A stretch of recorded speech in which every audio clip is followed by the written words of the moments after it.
cid kale markuu dib nagu dhaco inaanan u qayshanin cid kale inaanan alla iyo hebelow inaanan dhihin alla iyo fulaanow inaanan oranin iyo hadaa tiraado wadaagsi baad sameysay Allah wax la wadaajisay weeyaan mawduucaas marka waxa weeye walaalayaal waa waxa ay rususha u timid oo dadka in laga xureeyo min ibadati al-ibad ila ibadati Allah azza wa jalla adoomada inaad adoon u noqoto in laga xureeyo rususha u timid oo Allah oo kaliya adoon lagaaga dhigo sidaas maarta isaga u rajeysad uga cabsato ay rususha dhamaanteed Ilaahay u soo diray hadaa wax nadaraysa alla kaliya u nadar hadaa wax barayaysa alla kaliya badar alla kaliya bari hadaa cabsi oo tacdiim iyo weyneyn ay la jirtaahi aad sameynayso Allah kaliya weynay oo kaliya ka baq hadaa cid tala saaranaysa alla kaliya tala saaro waxa kada sidaas aan la karaba tawxiidka sidaas oo khaalis kugu noqonaya weeyaan cibaadada marka waxa weeye Allah ma aqbalo cibaadadaada aqbali maayo hadaan laba shardi laga helin labada shardiga ugu horeeya waxa weeyaan waa inaad cibaadadan alla kaliya u baraxtirto oo ikhlaas aad ula timaado cid kale waxba ugu darin waxa yeelay Ilaahay baan amrayo Allah baan ugu amrayo leh fa'budillaha mukhlishan lahu ad-din Allah aabud ada u baraxtirayo tawxiidka u baraxtiray ad-din wa at-tawxiid ba loo jeedaa tawxiidkaada ada u baraxtiraya alla kaliya maartay aabud balale markaas uu rabbi raaciyo yiri ala lillahi dinul khalis ala ay tanabbahu ya ibadallah adoomada ilaahay baraaruga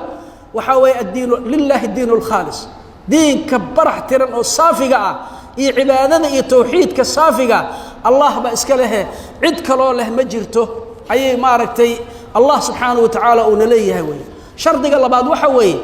cibaadada aad sameynaysa waa inay waafaqsan tahay shariicadii nabi ilaahi Muhammad Allah uu nooga keenay salawaatullaahi wa salaamu alayhi sharciga nabi Muhammad inay waafaqsan tahay macnaheedu waxa weeyaan waa inaadan bid'a ku cibaadeysanin baa la rabaa inaadan bid'a ku cibaadeysan hadii shariicadii nabi Muhammad uu la yimid oo saxaabadiisa ridwaanullaahi alayhim ay nooga soo guuriyeen oo taabiciintii ardadii saxaabada ay nooga soo guuriyeen saxaabadii atbaacu taabiciin ay noo soo naqliyeen cibaadadaas hadaadan cibaado ka dhiganin ee wax uusan nabigu la imaanin la kaga soo guurin aad ku cibaadeysato maalinaad ugu baahi badantood islahayd habeen walba soo jeed oo cibaado badaad ku jirta aad islahayd bal ugu soo tuuraya hortaada lagu leeyahay laga aqbali maayo waxaana tusaya xadiidka imaam muslim bi sahihihi kusugan bisanadihi an aisha radiyallahu anha zawji nabiy sallallahu alayhi wa sallam aisha uu ka warinayo waxay leedahay aisha rasuulkeena wuxuu yiri man amila amalan laysa alayhi amruna fa huwa radd qofka amal sameeyo shaqo noocay doonto ha noqoto man amila amalan waxa la waa nakira fi siyaq ash-shart ba la yiraahdaa wasaas yiraahdaa culimada usuuliyiinta sidaas ay nakira fi siyaq ash-shart ba la yiraahdaa man amila amalan laysa alayhi amruna yani laysa alayhi amru dinina diinki nabi Muhammad la yimid aanan ahayn fa huwa radd wa mardud ala sahibihi ba lagu celiyaa weeyaan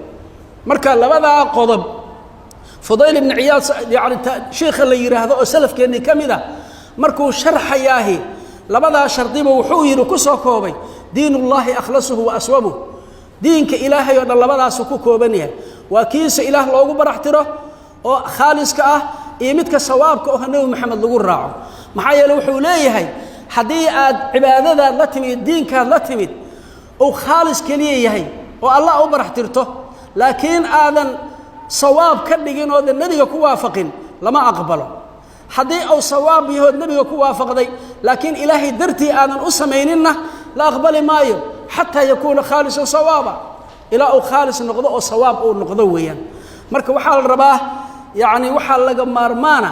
in Allah aan adoomo u noqono ahad kaleeto oo rabbi ka soo haray inaanan wixii rabbi oo lahaa oo khalqigiisa oo kala goonida noqday ee baryadu kamid tahay laana nabigu wuxuu yiri ad-du'aa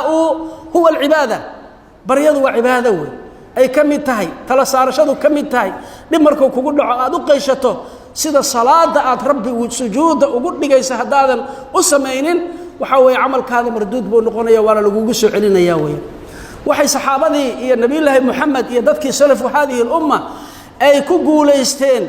oo maarata caalamka ay shuclada ugu shideen waa aqeedada saxiixa ah weey nuurka ay umada ugu ballan maarata ay tuseen waa tawxiidka khaaliska ah ummadda markii tawxiidkooda cibaadadeeda ay khaalis noqoto allah inta kale waa u raaciyaa weeyaan ilaahay subxaanahu wa tacaala diinkeena diin khaalis ah nooga dhigo cibaadadeena cibaado khaalis allah nooga dhigo allah sallu wa sallimu calaa man umirtum bisalaati wasalaamu calayh ina allaha wamalaa'ikatahu yusalluuna cala annabiy ya ayuha aladiina aamanuu صلوا عليه وسلموا تسليما اللهم صل على محمد وعلى آل محمد كما صليت على إبراهيم وعلى آل إبراهيم وبارك على محمد وعلى آل محمد كما باركت على إبراهيم وعلى آل إبراهيم في العالمين إنك حميد مجيد اللهم أعز الإسلام والمسلمين وأذل الشرك والمشركين أعداءك أعداء الدين يا رب العالمين اللهم اغفر للمسلمين والمسلمات والمؤمنين والمؤمنات الأحياء منهم والأموات إنك سميع قريب مجيب الدعوات يا رب العالمين ربنا آتنا في الدنيا حسنة وفي الآخرة حسنة وقنا عذاب النار وصلى الله وسلم على نبينا محمد وعلى آله وصحبه أجمعين وأقم الصلاة